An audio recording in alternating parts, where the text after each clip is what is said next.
Welcome, brave souls, to the chilling depths of horror in detail, the realm where the shadows whisper ancient secrets and nightmares come to life.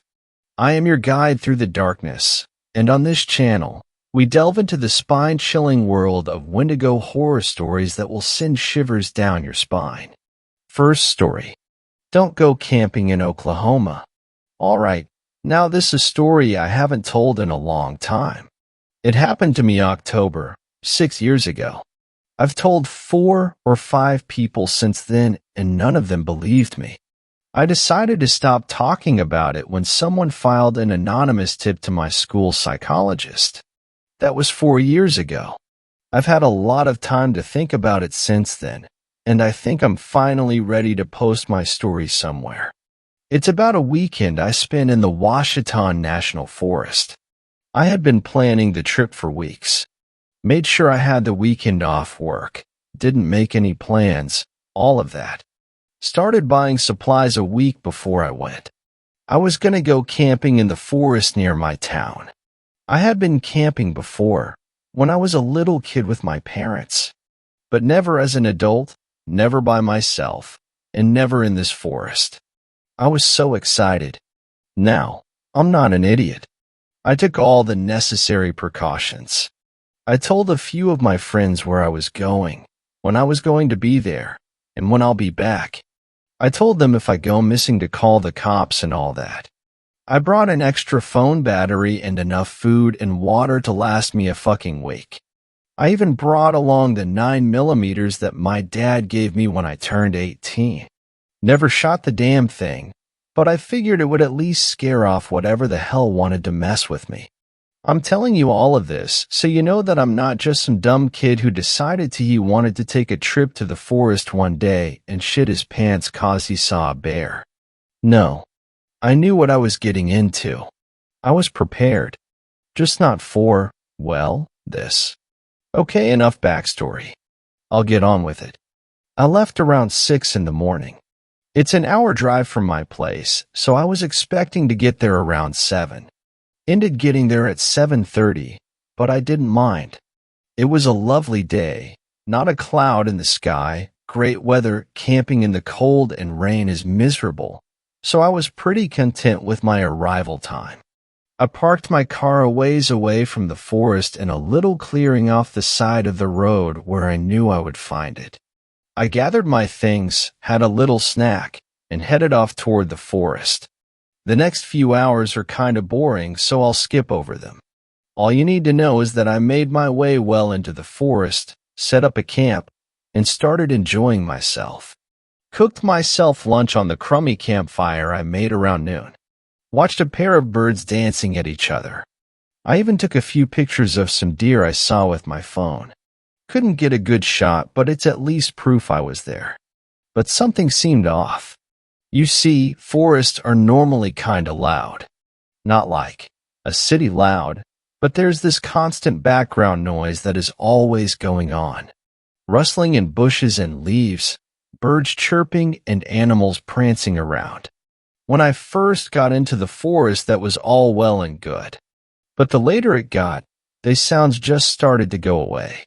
Not all at once. It took the better part of the day for me to notice. But yeah, the sound slowly went away. Birds stopped chirping. Bushes stopped rustling. I stopped seeing animals too. That's what made me notice. At around 4 in the afternoon, I realized that I hadn't seen a bird in a while. That unsettled me, truth be told. But I steeled myself and kept enjoying the stay. I was feeling kind of lonely, what with the quiet and all, so I called up a friend and chatted with him till sundown. After that I realized it was getting late, so I hung up, ate again, and put out the fire. After a final assessment of my surroundings, a look at the wondrous night sky, I crawled into my tent to sleep. I kept the 9mm loaded right next to where I slept. Just in case, you know? Sleeping on the cold ground in the middle of a forest isn't that easy if you aren't used to it, and considering I hadn't done it since I was a child, I was having a little trouble. It was probably just a rough estimate, 2 hours after I had lied down that I started hearing something in nature again. Now, if I had heard bushes rustling a few hours earlier, this would have been cause for celebration. But even Bear Grylls would get creeped out if it was the only thing he'd heard all night. So I did what any rational human would have done and clung to 9mm like it was the only thing keeping me from falling off a cliff. There was silence for a few minutes. The only thing I could hear was my own shaky breath. Then, prancing. Ba-da-da-dum. Ba-da-da-dum. Ba-da-da-dum. For footsteps in quick succession. No crunching of leaves or snapping of twigs. Just the steady beat. Ba-da-da-dum. Ba-da-da-dum. Ba-da-da-dum. It was getting louder, closer to my tent. I tried to peer through the fabric that separated me from nature, but I couldn't make out a silhouette. I clutched the rifle harder, scared as any person would be. I remember being sure that I would be safe, though. Even bears will rarely attack camps unprovoked.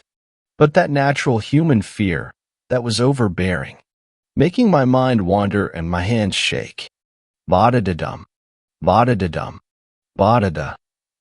It stopped. Close to my tent. Just outside of my tent. I could feel its presence near me. It was totally silent. I knew that it couldn't have been a bear. It would be sniffing the tent right now if it were. I doubted that it was a deer. They don't come out at night. Perhaps a wolf? They normally travel in packs, and even if it were a lone wolf, it wouldn't be a threat until I heard growling. But nothing. Just silence. And then it screeched. That's when I knew that that thing wasn't anything I'd seen before. Nothing makes that sort of sound. It was like a cross between some sort of bird and a human, like the shit you hear in movies that possess people with their heads on backwards make. That's when I let fear take over, in my bladder and in my hands. I fired the gun in its direction, and dear God, was that a mistake. It screeched again, and it scratched the tent, tearing through the fabric, leaving a massive gash in the side. That was my first look at it, if you could call it a look. I barely saw a silhouette through the hole in my tent, but I did see its long arms shredding the side of the tent. It was trying to get to me. I fired the rifle again, but I must have missed, because it didn't flinch. That was when the flight reflex took over the fight, and I only wanted to do one thing: run. I turned around and fiddled with the opening of the tent, trying to keep my eye on the beast attacking me, but also trying to secure my escape as fast as I could. I did it, and dove out of the tent, breaking into a full sprint. Behind me, I heard the thing still tearing into my tent. I thought that maybe it mistook its enemy, or prey, for the tent and not me. But that relief didn't last long. I wasn't far from the tent when I heard its rhythmic prancing again. Asterisk ba-da-da-dum. Ba-da-da-dum. Ba-da-da-dum. Asterisk FFF. It was faster than me, gaining on me. If I tried to outrun it, I would surely be caught. Just then, in what was either a moment of survivalist brilliance or suicidal stupidity, I stopped and dove into a thick bush near me. I remembered that many predators in the forest rely on seeing movement more than anything else. So if I could stay still, then it would not see me. That decision saved my life. It ran past me, stopping in the same place where I stopped. I didn't notice before I hid, but that spot is just under an opening in the trees. A pillar of light penetrated the oppressive dark, and, in the moonlight, I could see my assailant. It was pale, made paler by the white of the moon, and hairless. Thin, like it had not eaten in weeks. I want to say it looked humanoid, but comparing that thing to a human is just wrong. Its hunched back protruded out, making it look larger than any human. It stood on all fours in such a way that no human could. Its rear low to the ground, its long legs bent in such a grotesque fashion that it almost resembled a frog, ready to leap. It circled around, silently searching for me. I thought it was about to give up, but it threw its horrendous back upwards, and its legs straightened and it stood. On two legs. like a person, a deformed, horrific human. And then it looked at me. It looked right at me.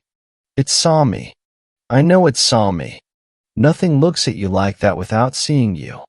I could tell you the color of its damn eyes, and I bet you that it could tell you the color of mine. I clutched the rifle close to my chest. Too scared to use it, too scared to move. I closed my eyes and waiting for it to pounce, and then va-da-da-dum, va-da-da-dum, va-da-da-dum. I opened my eyes and it was gone. I didn't move for the rest of the night. I fell asleep in that bush, cuddling with the rifle, until finally being awoken by the sounds of birds. Birds, thank God, birds. It was already daylight. The next morning, I wearily stood up, using the rifle as a crutch to support my aching body. Things seemed to be normal. The forest was speaking once again, and birds and deer aplenty were in sight. I stumbles back to my camp to find my things mostly as I had left them. My tent was unsalvageable, but I took my backpack, had something to eat, and I left, just like I had planned. The entire trek back, I didn't stop looking around for that thing. I didn't let the gun leave my hands, either. It wasn't until I got to the car that I relaxed, calling my friend to tell him I was heading home. I didn't tell him about what had happened last night. I was still trying to process it myself. Shit, I don't think I understand wholly what had happened until after the car ride home. And that's where the story ends. 6 years ago, and I haven't gone camping since. I haven't seen the thing again, nor have I heard of anyone who's seen it. As a whole, my life has moved on completely. But I will never forget that thing. I will never forget how it stared at me, and how it just left. It knew I was there, but it left. Why did it do that? I don't think I'll ever get an answer. Second story. I encountered a Wendigo while making a remote border crossing.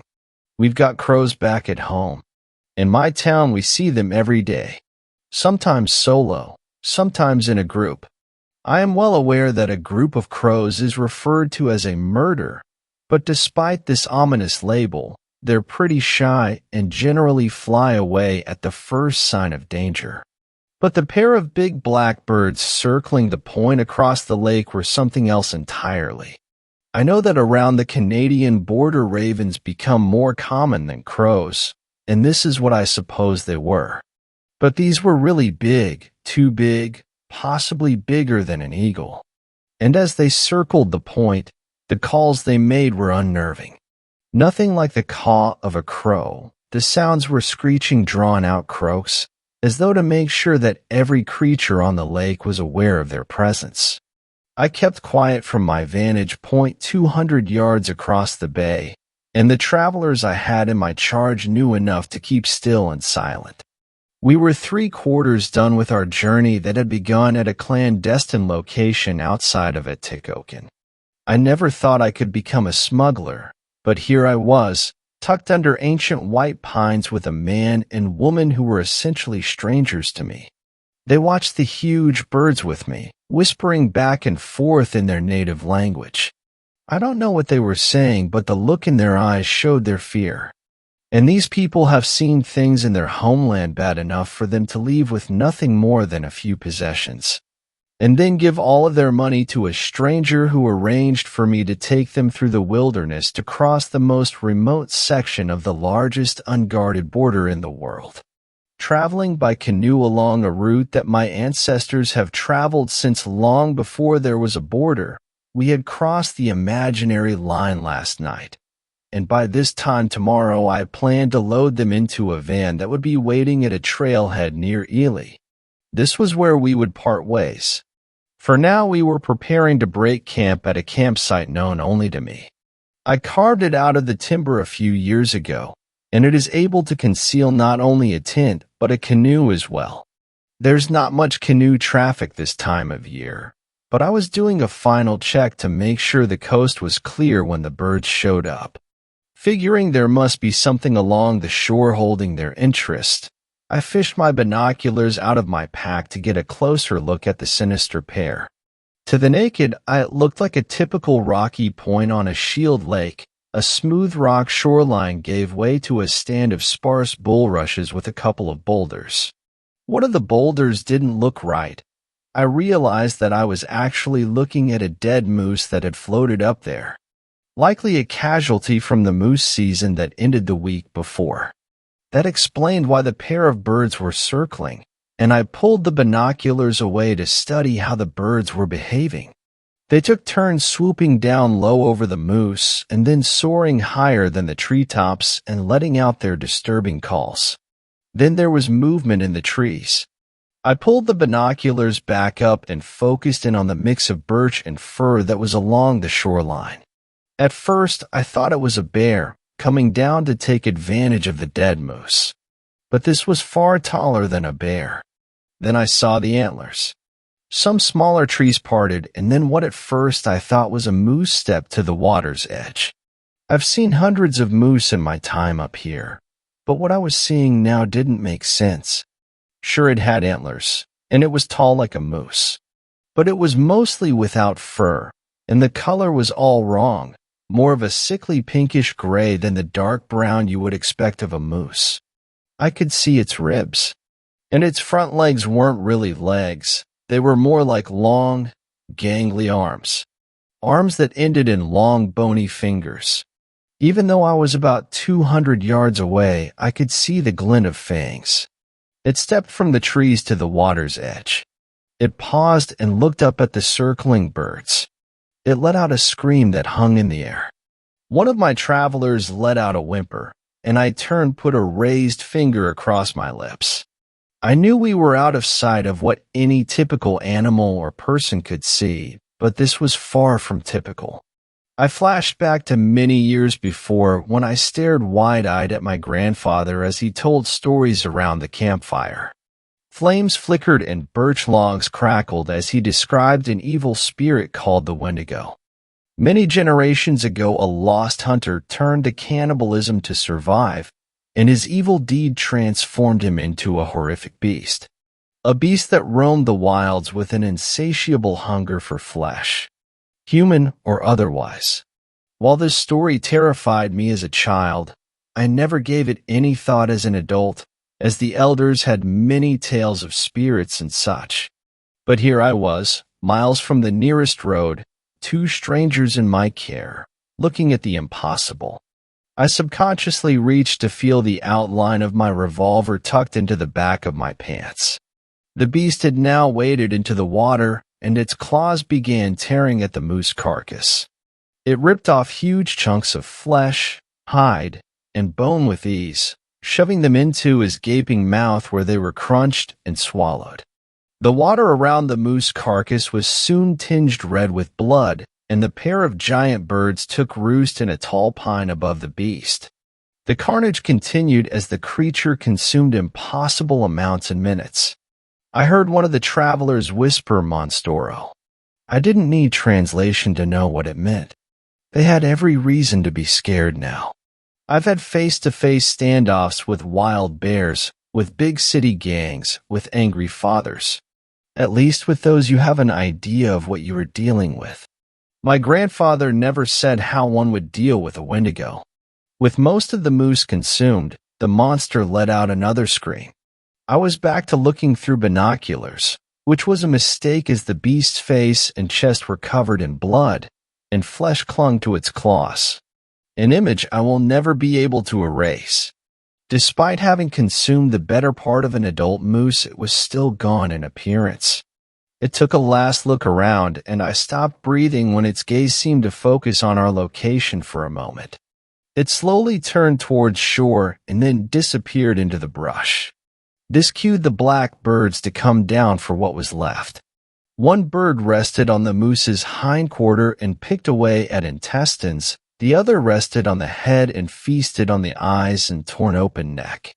After a few minutes, they flew up silently, circled over our location, and then headed in the general direction the Wendigo had gone. At least they went in the opposite direction we were headed. We sat in silence for a time, then I pulled out a map. I showed the travelers where we were, where the Wendigo had gone, and where we needed to go to complete the journey. I showed them my gun, which I had kept hidden from them until now, hoping it would ease their fears. It didn't do much to ease my fears. It was a .357 revolver, enough to stop a bear, but what would it do to a Wendigo? I suspected there needed to be some version of a silver bullet to stop an evil spirit. I gestured to them to pack their belongings, which they did quickly and quietly. I calculated that if we traveled lightly and quickly, we could be out by nightfall. I decided to leave the tent and everything else not essential. We slid the canoe down the bank, climbed in, and pushed off. The woman sat on the floor in the middle. The man was at the bow. I paddled from the stern with intensity. We had about 10 miles to the end of the lake. At the end of the lake was a portage trail of about a half-mile that would bring us to the next lake. We had done a number of portages already on this trip, and after the morning's events I was dreading having to be on foot. There was no other way out. A light wind was at our back, allowing for relatively quick travel. The man was paddling as best he could, but it was marginally helpful at best. The woman kept her head down and did not move. Usually on this kind of trip I try to hug the shoreline to keep a low profile, but now we were tracking right down the middle of the lake. I was making a beeline for a height of land where I knew the portage was, and we continued along in silence. The paddle down the long lake was uneventful, and it was early afternoon when we reached the portage. Once ashore, we took a short break and ate some jerky, and then it was time to make the portage. It would be easier now since I had abandoned most of the gear. On earlier portages, I had the travelers hide out while I scouted ahead to make sure we would not meet anyone on the trail, but there was no time for that. I think they understood me as I tried to explain the importance of moving quickly and quietly. I pointed to the trail and then to the packs and paddles. They took the cue, and I put the canoe up on my shoulders, and we plodded along through the forest. It took less than an hour to get to the next lake. There was a forest fire here several years before, and the charred remains of a few old-growth pine stood in stark contrast to the young aspen, birch and spruce that had grown in the void left by the fire.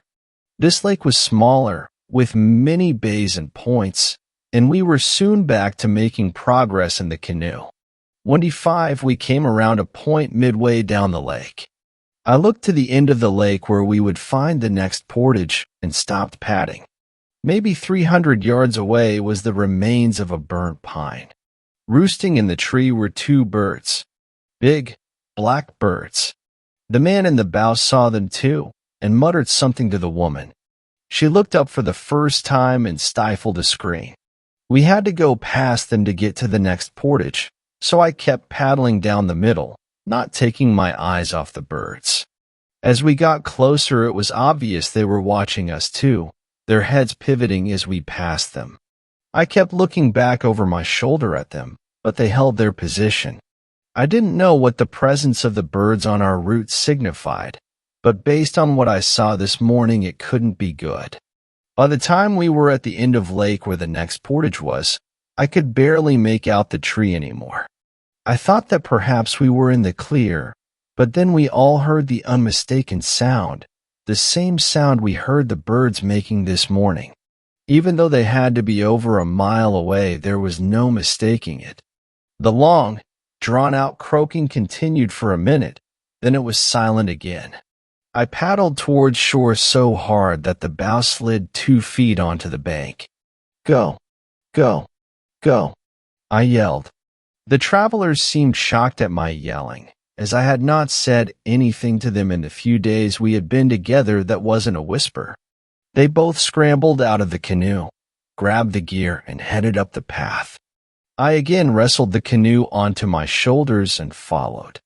We still had another lake to cross after this portage. Then it was down a creek to where we were to be picked up in a remote parking lot at the end of a forest road. We would be early, but maybe I could get a cell phone signal and get a call or text to the driver. Or maybe we could hitch a ride with a tourist. Any concerns of being intercepted by authorities has now taken a back seat to getting out of here and away from that thing that for all I knew was making its way south toward us. Since we were closer to an access point, this mile-long portage was well traveled and we made good time. The first half was up a slight incline, then it went down much more steeply to the next lake. We reached the top and paused for a quick rest. I set the canoe down to catch my breath. The crest of the trail allowed a good view of the valley ahead. It also allowed a good view of two huge, black birds that were circling above the treetops. The woman was not able to stifle her scream this time, and this prompted the birds to start up with their ominous calls. In the distance we heard another sound. It was a scream that could have only come from the horror we had seen this morning. While I felt a certain amount of responsibility to the travelers, my concern for them was waning. "You better keep up," I yelled as hoisted the canoe back onto my shoulders. I headed down the steep trail as fast as I could, and I could hear the travelers behind me, stumbling, but not falling too far behind. With the canoe on my shoulders, I couldn't see if they were carrying the paddles. Didn't matter. I keep a spare strap to the supports in the canoe. The steep path made a switchback and was able to see that the man was indeed carrying a paddle and pack. The woman was crying hysterically, carrying nothing. The path here was steep and rough, with many large rocks and roots creating potential tripping hazards. The birds were circling overhead us now, their croaks echoing off the hillside. We heard the distant scream again, although this time it didn't sound so distant. It was not possible for us to move any faster, but I took care to be sure-footed. I could see we were nearly to the bottom of the hill. Once there, it would be level ground to the next lake, which was now only a few hundred yards away. I made it to the bottom of the hill where the well-worn path went through a series of large roots and then turned to dirt. Once to the dirt, I flipped the canoe off my shoulders and let it land on the hull. The travelers were coming up 50 yards behind me. I grabbed the bow of the canoe and started dragging it, hoping the man would catch up and grab the stern. I started to yell at the couple to hurry, but I was interrupted by another scream from the beast. It was coming from our right, and I could now hear branches breaking and what sounded like breathing and snarling. There was no reason to think that the lake would offer refuge from this thing, but it seemed like a better option than facing it here on the path. The man was almost caught up to me, but he stopped to see where his partner was. She had tripped on a root and was now screaming, not sure if it was in pain or terror. Probably more terror, as the Wendigo had broken through the brush along the trail and was now 50 feet behind her. She looked back at it and let out what she meant to be a scream, but came out as a yelp. The beast was on her in seconds, and it picked her up over its head and slammed her to the ground. The man dropped to his knees, watching in horror as his partner was torn apart and devoured. Wendy I resumed dragging the canoe as fast as I could, not looking back. The beast let out another shriek. Then there was a scream that I presumed to be from the man. I tried not to think about the snapping and crunching sounds I could hear from behind me. The next lake was now in sight, and even though my entire body wanted to quit, I was now running. The shoreline was sandy and I ran right into the water, allowing the canoe to float past me. I hopped in when the back seat was even with me, and in one motion pulled the tag end of the knot that held my spare paddle in place. A few quick strokes, and I was 20 yards from shore. The screams of the beast continued, and the black birds that had been watching the bloodbath from treetops now were starting to swoop around me, getting closer with each pass. The Wendigo was now on the shoreline, and it let out the loudest scream of all. It stepped in the water to its knees but stopped, gesturing with its long arms and howling at the sky. Not knowing what to do next, I pulled out my revolver. At the end of this lake was the outlet stream that would lead me to a bridge. For the moment, I felt safer where I was. The birds were getting ever bolder, and I could feel the wind as one of them swooped in on me from behind my shoulder. It wheeled around over the bow and came right back at me. It reared back at arm's length with its wings spread and its talons coming right at my face. Taking advantage of a perfect opportunity, one pointed the gun barrel at the bird's center and pulled the trigger. Black feathers flew, and the now silenced bird landed in the water and strangely sank out of sight. The other bird flew up high and then quickly descended, coming right at me. I had the gun raised, but the bird did not offer a good target, and it flew past my head. Sensing weakness, it circled around and attacked, pecking me on the back of the head with its massive beak. I had to be careful not to tip as I tried to fend it off with the paddle. More determined than ever, the bird came back at me. I fired twice, missing both times. With 3 rounds left in the gun, I knew I better choose my next shots carefully. The bird came from behind me again. This time it wheeled around quickly, planting its talons on my chest and pecking at my eyes. My attempts to fend it off with a fist were not successful, and it got a hold of my eyebrow. I could feel flesh pulling away from my skull, and I pointed the gun right at it, and even though I thought the barrel was pressed right into it, I still missed. I resorted to using the gun as a bludgeon that I slammed into its neck. This had a noticeable effect. It let out a deep croak and let go its grip. I was not watching the Wendigo at this point, focused on the dark feathered assailant. I could hear it, though, as it let out shrieks and screams louder than a siren. The remaining black bird shook up some from the pistol whipping, flew in a crooked path now, obviously having difficulty maintaining its course. I felt confident I could take it down with one of my remaining rounds. It came straight at me. I let it peck the top of my head as it went by. It circled around again, and once more I let it get me with a good peck to my temple. It made another loop around, and I was ready when it followed the same path of attack. It came right at me, and I was looking down the barrel right at the bird's head when I pulled the trigger. The raven's head disintegrated in a cloud of black feathers and blood, and the headless body landed at my feet, wings still flapping, talons still grasping. The shrieks of the Wendigo suddenly stopped. It stood motionless, staring out at the lake, not necessarily at me. I set the gun on the seat next to me. There was still 1 round left. I used the paddle as a shovel to lift the dead bird over the side and into the lake, where it too strangely sank out of sight. The Wendigo, while still a fearsome-looking beast with its face and claws covered in blood and flesh, had lost its menacing posture. I pointed the revolver at it, right at its head. I was confident I could hit it, not confident that my 1 remaining bullet would kill it. For some reason I thought about the old saying that if carrying a handgun for bear protection, you should save the last round for yourself. Pretty sure the old saying applies here. I lowered the gun and watched the beast. With its long bony arms hanging at its sides, it turned towards shore, and with 2 big steps it was crashing through the timber, heading away from the lake, away from me, away from my exit point. I sat quietly for a minute, trying to take all of this in. I could no longer hear the sounds of branches breaking. Was the Wendigo gone? Apparently they can't or won't swim. The ravens must act as seers or scouts for the Wendigo. Once they were eliminated, it was like a switch was flipped. I thought about the hapless travelers. I knew it was pointless to go back to where I had last seen them. What would happen to me when I left the lake? It was now late in the afternoon. I slid the revolver with its 1 bullet into the back of my jeans, picked up the paddle, and headed for the outlet creek.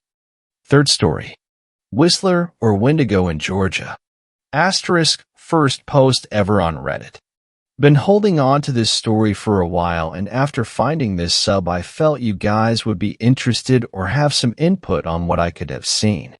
It's been almost 2 years, and I still can't get it out of my head. That whistle. Growing up in the mountains of North Georgia, camping and hiking were things me and my brother did so often it was second nature. So anytime Ryan and I had a break from school, we would head straight for the woods. We packed our gear, let our parents know where we were going, and that was that. No questions asked. We decided to camp about midways through Jack's River Trail in the Cayuga Wilderness, and it's a trail we knew fairly well as we had used to a few times before to practice long hikes. We arrived at the trailhead around lunchtime, parked the car, got our gear out, and headed into the woods. We passed a few hikers as moved along and asked them how the trail looked, and the answer was always the same: wet.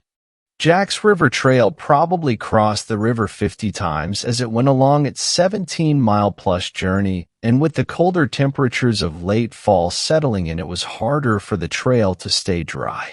We moved deeper into the trail and started to look for a place to make camp. This is where Ryan and I made our first mistake. You see, Ryan and I have this rule. We don't camp near people if at all possible. Call us paranoid, but the last thing we want is for someone to drag us out of our tents and into the woods never to be seen again. So we always camped a pretty decent ways off of the trail and in the area that wasn't popular with overnight camping.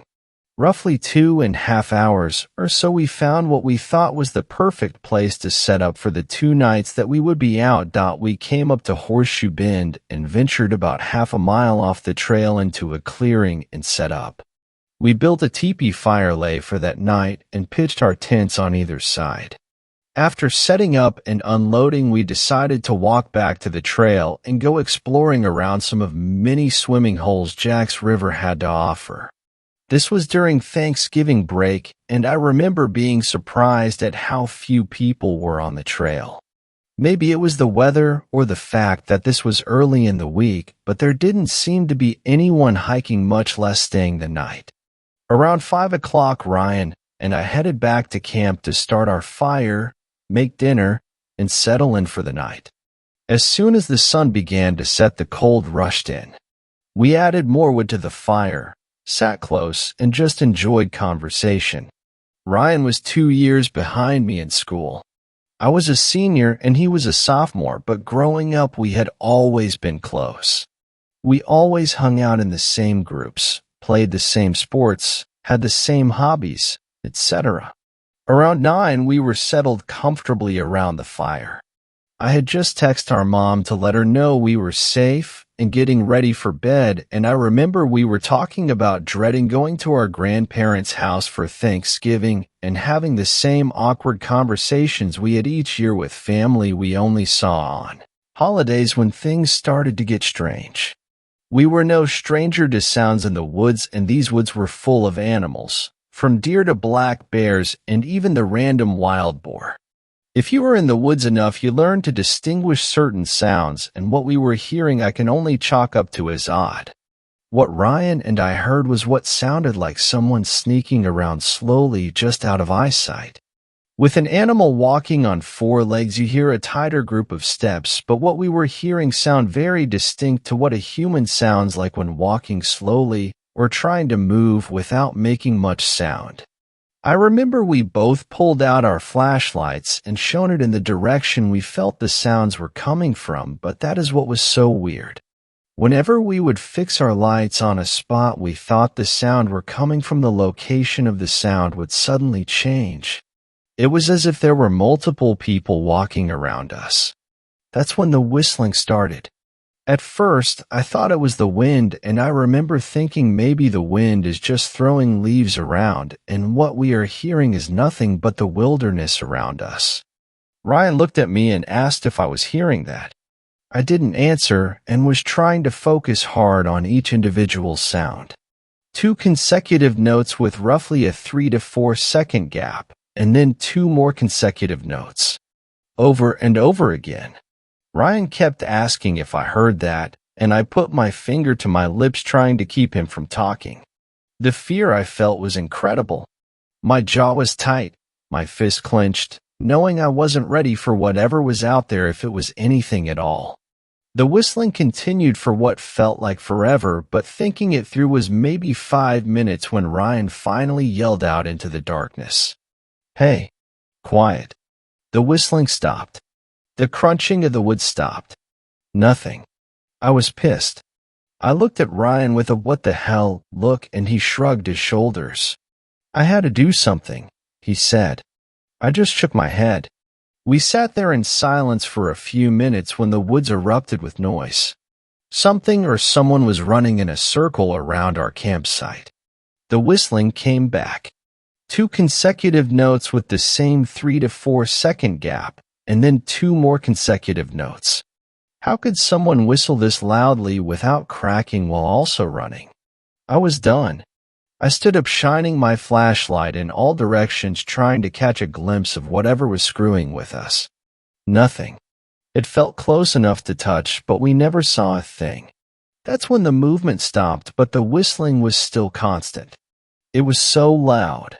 Inhumanly loud. I looked at Ryan and told him to call the police. Now this is the part one we'll never forget. The part one never liked to talk about. While Ryan was on the phone with a dispatcher and telling them our location and what was going on, I stepped around the fire towards my tent. Inside my bag I had a 6-inch fixed blade that I always carried and thought I would feel a bit more comfortable with it in my hand more than just my flashlight. As I went to unzip my tent, trying to keep my eyes toward the woods. I heard some movement directly in front of me. I swept my light up in front of me and for maybe 2 seconds I saw it. Whatever this person or thing was, it was about 5 feet up in a tree. Everything about it was long.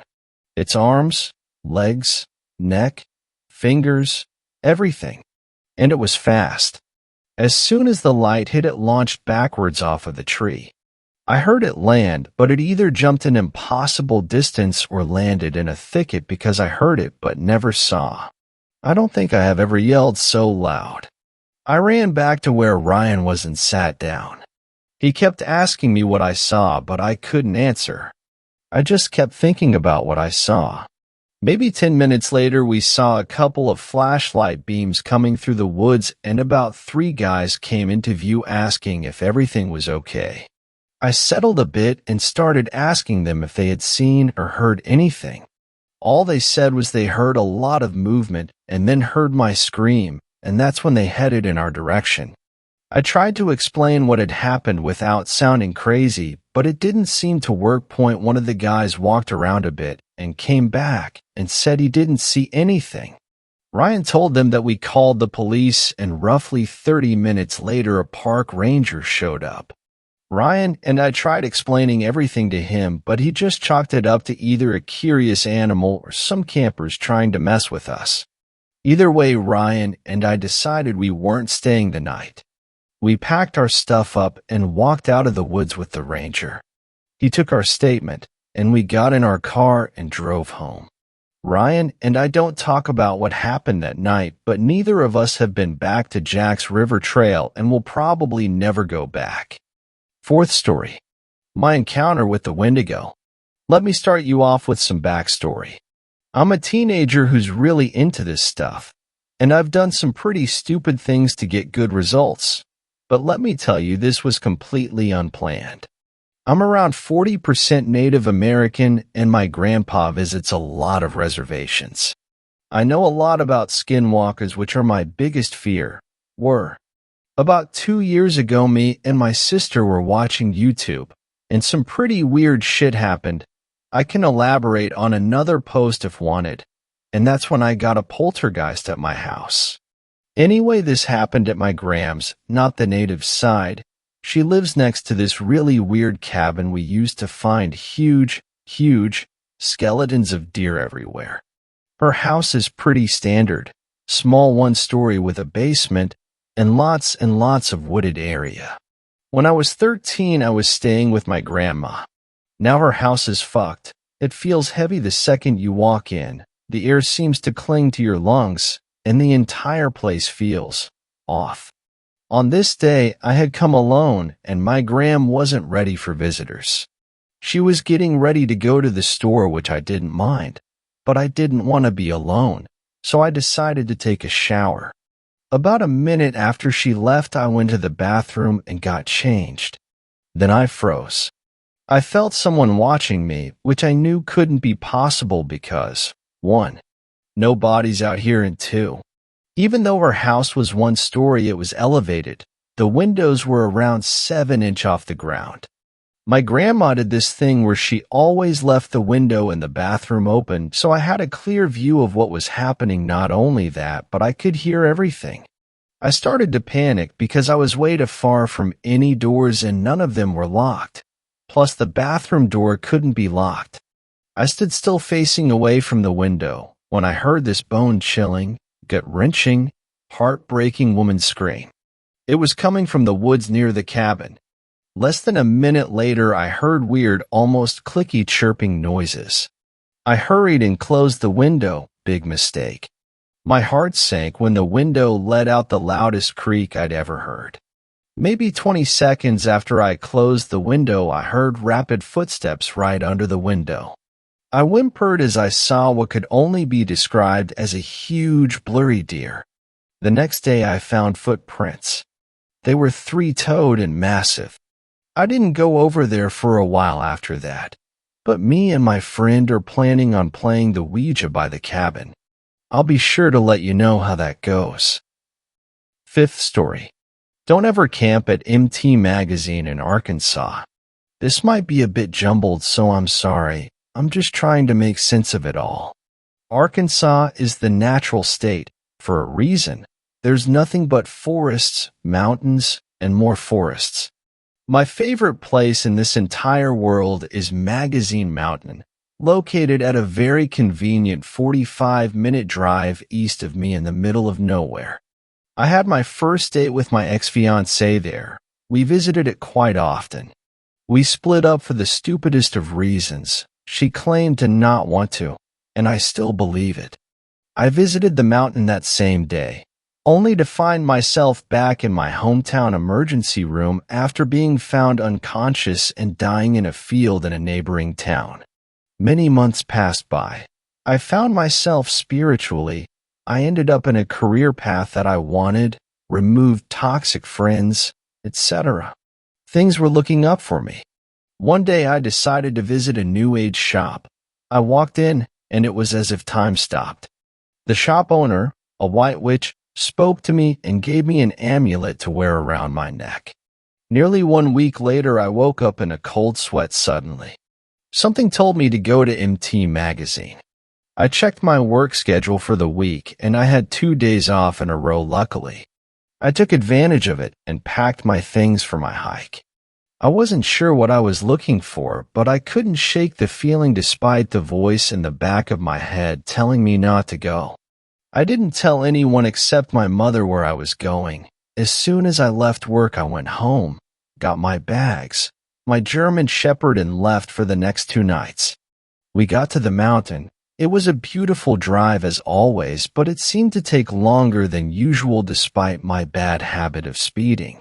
There were deer everywhere. I nearly hit one about 3 times once we entered the Ozark forest. About halfway up the mountain, I was brought to a stop because of a huge vulture in the road.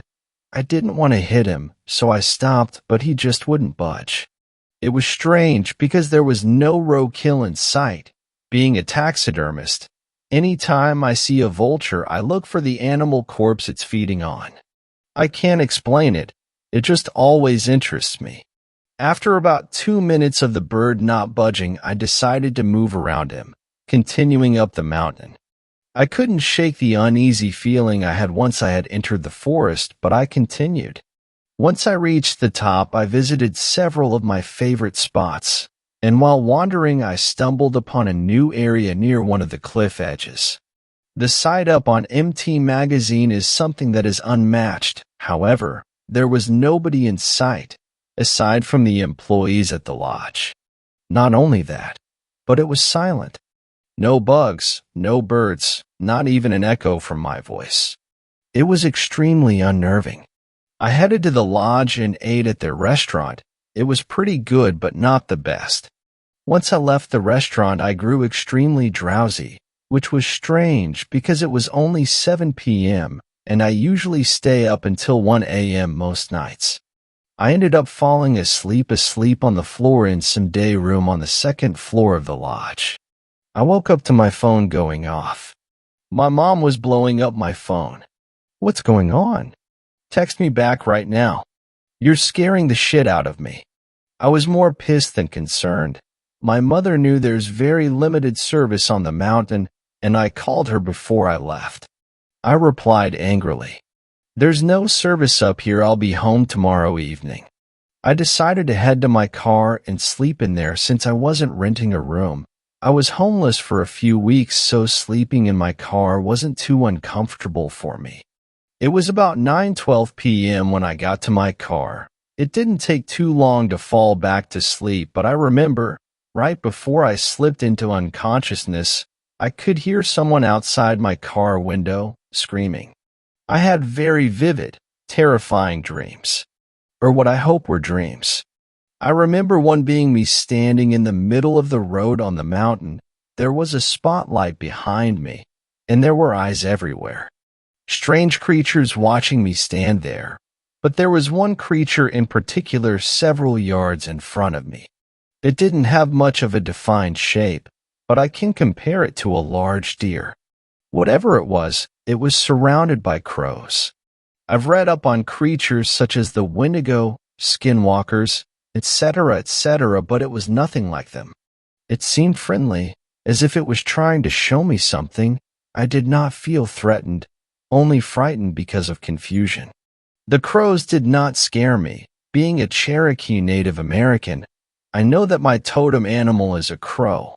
The large creature walked towards me after what felt like an eternity. It reached out towards me. In that instant, there was a bright blue flashing.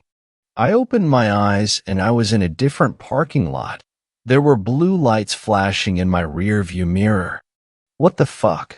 I said to myself, only to be followed by a tapping on my window. "Ma'am, have you had anything to drink tonight?" It took me a moment to realize what was going on, but I replied as I reached for my information to give to him. "No, sir. I'm just tired." I didn't know where I was, how I got there, but I had to think fast.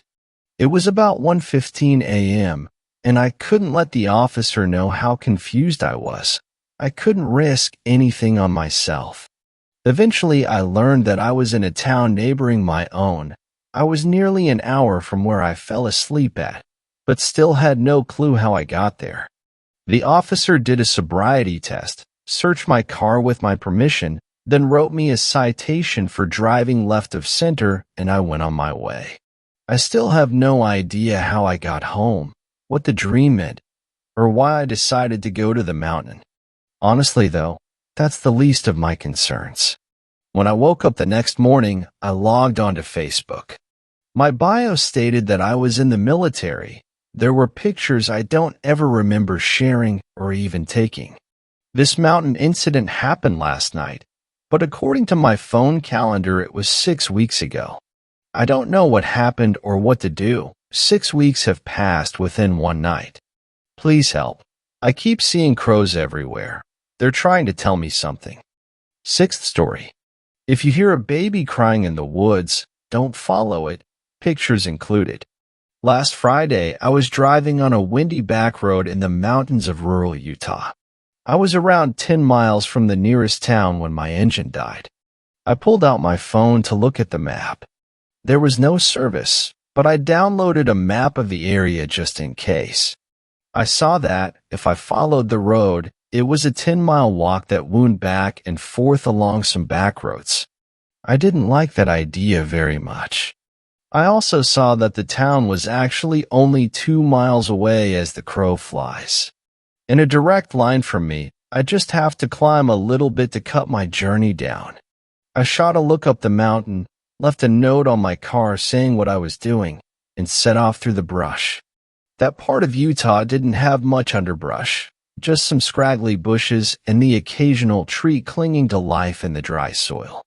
I was making good time, and soon had shut off my phone's light to rely on the moon, which was a bright pearl in the sky. When my eyes had adjusted, it was almost like walking around in the daytime. The valley extended for dozens of miles to my right, and the weather was only slightly chilly with the wind. That was when I heard a baby's cry, low on the wind. It was far off in the distance to my left, slightly higher up the slope. I paused, listening hard. It came again, unmistakably the pinched short cry of a newborn infant. I paused for a moment before heading in the direction of the call. There was no one around for miles, and now there's this kid? After a few minutes of walking, I stumbled across what had to have been a 100-year-old cemetery. There were no headstones, just rocks marking the spots where the people must have been buried. I couldn't hear any more crying. I took a short video walking around the cemetery, which you can see here. I put my phone away in my back pocket, listening hard for the kid. I figured it must have been an animal. I thought I'd heard that coyotes could mimic human cries. Then I turned to look at the moon, only now noticing had been ringed by thick dark clouds. Almost as if on cue, the clouds rushed forward. Over the course of 5 seconds, the cemetery went from lit up by moonlight to pitch blackness. The clouds must have been covering every star in the sky as well as the moon. The darkness was complete. I couldn't see my hand in front of my face. It was so black that it seemed almost physical, enveloping and dulling each of my senses. Then the baby cried again from my left, loud and piercing. I jerked, caught my foot on a rock, and fell forward against one of the fences. The baby was shrieking loudly. It couldn't have been more than a few feet away, just on the other side of the fence. I pushed back, sticking my hand into my pocket, feeling for my phone to turn on a light. That's when the dry, papery fingers slid around the back of my throat. Nails dug into the skin, and I thought I heard a high, raspy giggle from behind me just before they began to squeeze. I jerked forward, flipped on my light, and spun around. There was nothing there. I ran away, trying to put as much distance between myself and the cemetery as I could. When I finally reached the town, I put my hand up to my neck and felt the scrapes on my neck. I told myself it was just a tree, but I knew that wasn't true. I managed to get an old mechanic to come help me with my car. On the way back, I asked him a question about a cemetery up in the hills. He stiffened, looked at me, and said, "We don't go up there. We know better." 7th story. Something was watching me from the tree outside my 2nd-story window. I have the same routine at the end of every day. Shower, smoke a joint, scroll through Reddit, go to bed. After a long day at work, I got home and hopped in the shower. I work as an ER nurse in my city's local hospital, so by the time I get home, I'm basically sprinting to the bathroom to wash off the day's grime. It's a messy job. Not only physically, but it makes your mind a mess too. Working in the emergency department comes with seeing your fair share of traumatic things. To list a few, I've seen severe workplace injuries ranging from sawed-off fingers, crushed limbs, to someone being impaled on a metal pole. I've seen people who have been in car accidents and even a man who failed a suicide attempt with a shotgun. I suppose you could say I'm desensitized to things that would cause your average person to faint. I'm a tough woman, but what happened tonight has shaken me to my core, and I don't know what the fuck to do. I hope someone on here can give me some advice or insight. After my shower, I changed into my pajamas and pulled out the joint I rolled earlier. I don't smoke inside because I have animals, so I put my jacket on and headed out to the porch. I rent a 2-story house by myself on the outskirts of town, almost in the country. The closest neighbor I have is about half a mile away from me, so I don't worry about bothering anyone with the smell. It really feels good to be able to smoke after work and try to forget about some of the things I see on a daily basis. Today, the paramedics brought in a family who was in a horrible car accident. All 3 of them were pronounced dead on arrival. Their daughter was 5. I needed to smoke to get their faces out of my head, and with every puff, they started to fade. I finished up my joint and headed upstairs to my room, shutting off the lights and getting into bed. My German Shepherd, Rex, took his place next to me as usual. For about an hour I scrolled through Reddit, giving myself some entertainment before I had to go to bed to get enough sleep for work tomorrow. I was watching a video when I heard scratching on the tree just outside my window. I chalked it up to it most likely being a squirrel climbing the tree, which wasn't unusual at all considering there is a lot of wildlife around my house. A couple minutes later, I heard it again. Except this time, it was more like scraping instead of scratching. I started to get anxious, but I honestly thought it was just the fact that I was high and getting paranoid. I got off my phone and faced the other direction, snuggling up to Rex to try to get some sleep. You know that irrational thought you get where you start feeling super uneasy and it feels like someone's watching you? I started to feel that way. For 20 minutes I laid in bed with my back facing the window and could not shake the feeling of eyes watching me. I probably wouldn't have felt this way if it weren't for the fact that my window was open to get some cool air in my room. However, paranoid, anxious, and Jaime tried to ignore it. I almost fell asleep when I heard quiet scratching at my window. I started panicking and forced myself to get up to close the window and the curtains. Once I got to the window, I saw something. Not someone, something. I don't know how to describe it without sounding fucking insane, but there was something perched up in the tree branches outside my bedroom window. It looked like a naked man, but it wasn't a man. Its skin was white like a ghost, and the facial features weren't quite distinguishable. Its eyes looked so fucking hollow and empty. Its mouth was shut, but it almost looked like the skin was melted shut and rotting away. The thing was emaciated. Its face was sunken in. It genuinely looked like it was skin and bones. I have never screamed so loudly in my life. I slammed the window shut, locked it, and ripped the curtains shut. I ran across the room and hid behind my bed. Rex was growling at the window, just staring. I grabbed my phone over the bed and called the police, telling the woman that a man was in the tree watching me from my window. I had to tell them it was a man because I felt like they would think it was a prank call and not send anyone. 15 minutes later, an officer showed up and searched the property. They didn't find anyone, and the thing in the tree was gone. Since no one was there, the officer gave me a card with his number on it and told me to call if I see or hear anything suspicious. He left, and I hurried back inside. I'm terrified to look out my window. I can't fucking sleep. Rex is on edge.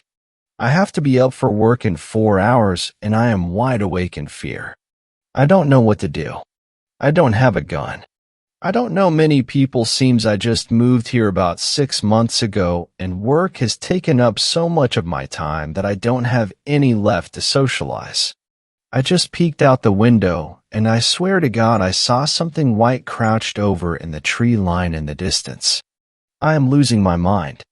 Thanks a lot for watching the video till the end. Subscribe to our channel Horror in Detail. Drop your opinions/suggestions in the comments section, and like the video as it helps with the YouTube algorithm.